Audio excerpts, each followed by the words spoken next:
गीता और Sunaina 10th class में पढ़ते थे। दोनों में अच्छी दोस्ती थी। दोनों क्लास में खूब मौज मस्ती किया करते।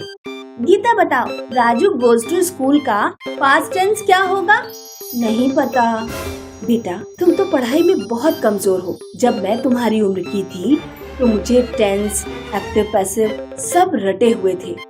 आपको कोई अच्छा टीचर मिल गया होगा। सबकी किस्मत इतनी अच्छी नहीं होती मैडम।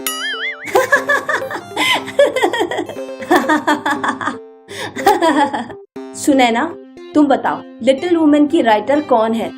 नहीं पता मैम। पढ़ाई पर ध्यान दो तो पता लगे। आपको पता है मैम, राहुल, आकाश और सोनू कौन है? मुझे क्या पता। बेटी पर ध्यान दो तो पता लगे।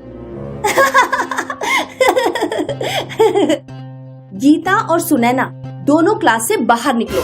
गीता के पापा पुलिस में थे और सुनैना के पापा डॉक्टर थे।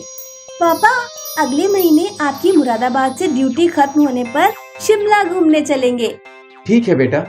गीता तुरंत ये बात फोन करके सुनैना को बताती है।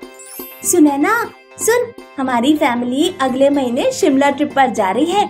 तू भी अपने पापा से पूछ ले, फिर हम लोग साथ में ही चलेंगे। पापा, मेरी फ्रेंड गीता अपनी फैमिली के साथ शिमला घूमने जा रही है। क्यों ना हम लोग भी उनके साथ जाएं? आप अगले महीने हॉस्पिटल से छुट्टी ले लेना। ठीक है बेटा। अगले दिन गीता और सुनैना बस स्टॉप पर मिलते हैं। अब हम लोग शिमला में खूब मौज मस्ती करेंगे। हाँ, गीता और सुनैना काफी देर तक बस का इंतजार करते रहते हैं, लेकिन स्कूल की बस नहीं आती। यार, 8:30 बज गए हैं, अभी तक बस क्यों नहीं आई? तभी बस ड्राइवर खाली बस लेकर आता है। बेटा, वायरस फैल गया है, स्कूल बंद रहेगा। कल से पूरे देश में लॉकडाउन है। यार, अब स्कूल में ये मौज मस्ती करने को नहीं मिलेगा। दोनों लोग निराश होकर अपने घर लौट जाते हैं। गीता घर पहुंचते ही अपनी मम्मी से पूछती है, मम्मी, पापा कहाँ चले गए? बेटा, पापा का फोन आया था, वो मुरादाबाद निकल गए। अब हमारी शिमला ट्रिप का क्या होगा? इतने दिनों बाद तो पापा घर आए थे। उधर जब सुनैना घर पहुंचती है तो उसके पापा हॉस्पिटल जाने के लिए तैयार हो रहे होते हैं। पापा, शाम को जल्दी आना, बैडमिंटन खेलेंगे। ठीक है बेटा। सुनैना देर रात तक पापा का इंतजार करती रहती है, लेकिन उसके पापा लौट कर नहीं आते। पापा अभी तक क्यों नहीं आए? मैं अभी पापा को फोन करती हूँ। सुनैना अपने पापा को फोन लगाती है। पापा, कितने बजे तक आओगे? बेटा, आज नहीं आ पाऊंगा। हॉस्पिटल मरीजों से भरा पड़ा है। अचानक वायरस के सैकड़ों केस आ रहे हैं। और सुनो बेटा, घर से बाहर मत निकलना। उधर गीता के पापा रोड पर निकलने वालों को समझा रहे होते हैं। भाई साहब, घर से बाहर मत निकलिए, मैं अपनी माँ की दवाई लेने जा रहा हूँ। ठीक है, तो मेडिकल से अपने लिए एक मास्क भी खरीदिएगा और बिना मास्क के यहाँ वहाँ मत जाइए। गीता के पापा के पास फोन आता है कि उन्हें दीनपुर मोहल्ले में 4 लोगों को पकड़ने जाना है जो विदेश से आए हैं। सरकार को उनमें वायरस होने का डर है। गीता के पापा अपनी टीम के साथ उन 4 लोगों को लेने दीनपुर मोहल्ले में पहुंचते हैं, लेकिन मोहल्ले के लोग पुलिस की टीम पर पथराव कर देते हैं। गीता के पापा के सर में एक पत्थर लग जाता है। पापा, आप घर कब लौटेंगे? रो मत बेटा, मैं बहुत जल्दी ठीक होकर घर लौट आऊंगा। एक दिन सुनैना का गीता के पास फोन आता है। गीता, तुझे पता है वो ड्राइवर भैया थे ना, बस वाले, लास्ट टाइम जिन्होंने हमें इन्फॉर्म किया था स्कूल बंद रहने के बारे में? हाँ, उनकी कोरोना से डेथ हो गई। अभी राकेश ने मुझे मैसेज करके बताया। और हमारी क्लास का गौरव भी बीमार है। क्लास के सारे लोग गौरव के लिए पैसे कंट्रीब्यूट कर रहे हैं। मैं तुम्हें अकाउंट नंबर सेंड कर दूंगी, तुम भी कंट्रीब्यूट जरूर करना। हाँ सुनैना, मैं कंट्रीब्यूट जरूर करूंगी। सुनैना के पापा दिन रात वायरस के मरीजों का इलाज करने में जुटे होते हैं। एक दिन सुनैना के पापा को खांसी आने लगती है। कहीं मरीजों का इलाज करते करते वायरस मेरे अंदर तो प्रवेश नहीं कर गया। सुनैना के पापा भी अपना टेस्ट कराते हैं। लेकिन रिपोर्ट नेगेटिव आती है। एक दिन सुनैना अपने पापा को फोन करती है।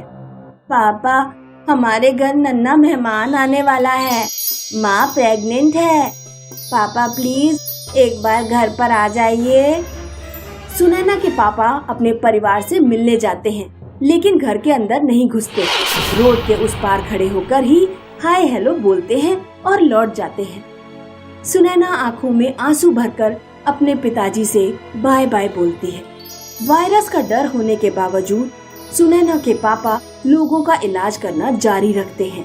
उधर पुलिस फोर्स की कमी होने के कारण गीता के पापा सर पर पट्टी बांधकर भी अपनी ड्यूटी निभाते हैं।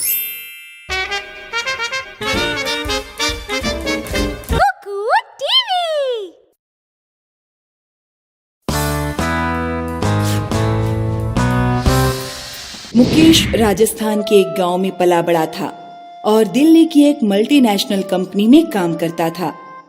अक्सर गांव से मुकेश की माँ का मुकेश के पास फोन आता।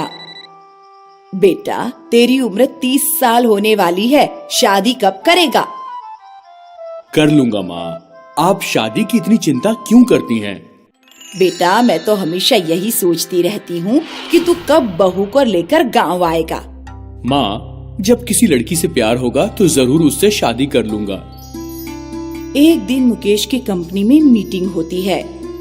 अब हमारी कंपनी चाइना में अपने प्रोडक्ट्स बेचना चाहती है। हम चाइना में अपना नया ऑफिस खोल रहे हैं, तो तुम लोगों में से कौन कौन वहाँ जाना चाहेगा?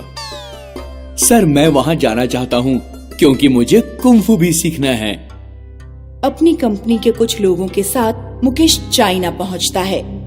ऑफिस की छुट्टी होने के बाद हर शाम को मुकेश एक चाइना के एक मार्शल आर्ट गुरु से कुंफू सीखने जाता था। मार्शल आर्ट गुरु की एक बेटी थी, जगमा। जगमा ने कई बार मुकेश की कुंफू सीखने में सहायता की। जगमा और मुकेश एक दूसरे के प्रेम में पड़ जाते हैं। मुकेश जगमा को हिंदी बोलना भी सिखा देता है। एक दिन जगमा अपने पिता से आज्ञा लेकर मुकेश से शादी कर लेती है। कुछ दिनों बाद चाइना में कोरोना वायरस फैल जाता है। मुकेश की कंपनी अपने सभी एम्प्लॉइज को इंडिया वापस बुला लेती है। मुकेश जगमा के साथ इंडिया वापस लौटता है। मुकेश कंपनी से कुछ महीनों की छुट्टी लेकर जगमा के साथ गांव जाता है। लो माँ, मैं बहू ले आया हूँ। गांव के सभी लोग मुकेश की चाइनीज बहू देखने आते हैं। बेटा, तुझे हमारे देश में कोई लड़की नहीं मिली जो तू चाइना से बहू लेकर आया? माँ, अब बहू तो बहू ही है, फिर चाहे इंडिया की हो या चाइना की। वैसे भी ग्लोबलाइजेशन के दौर में पूरी दुनिया एक गांव की तरह ही हो गई है। लेकिन ये तो हमारी भाषा भी नहीं समझ पाएगी। नहीं माँ, जगमा को हिंदी बोलनी आती है। जगमा, हिंदी में कुछ बोलकर दिखाओ। नमस्ते सासू माँ। जगमा रात में 3 बजे ही उठ जाती थी और खूब आवाज निकाल निकाल कर हा हैया हु कुंफू का अभ्यास किया करती थी। एक दिन जब जगमा कुंफू प्रैक्टिस कर रही थी तो उसका हाथ छत से लटकी दूध की मटकी पर लग जाता है। मटकी गिरकर फूट जाती है और सारा दूध फैल जाता है। अरे मुकेश, तू ये कैसी बहू ले आया है? एक तो आधी रात में उठकर चिल्लाती है और अब तो इसने घर की चीजें भी तोड़ना शुरू कर दिया है। इतना गाढ़ा दूध बर्बाद कर दिया। अरे माँ, थोड़ा सा दूध ही तो गिर गया, तो क्या हो गया? मैं डेयरी से जाकर ले आऊंगा। एक दिन मुकेश की माँ को सर्दी जुकाम हो जाता है और 3-4 दिनों तक ठीक नहीं होता। मुकेश की माँ टीवी पर चाइनीज कोरोना वायरस की खबर देख लेती है। वो मुकेश से कहती हैं, बेटा, लगता है मुझे कोरोना वायरस हो गया है और इसका कारण तेरी बहू है। ये जरूर चाइना से कोरोना वायरस लेकर आई है। ऐसा कुछ नहीं है माँ, ना जगमा वायरस लेकर आई है और ना ही तुम्हें वायरस है। ये सामान्य सर्दी जुकाम है, कुछ दिनों में ठीक हो जाएगा।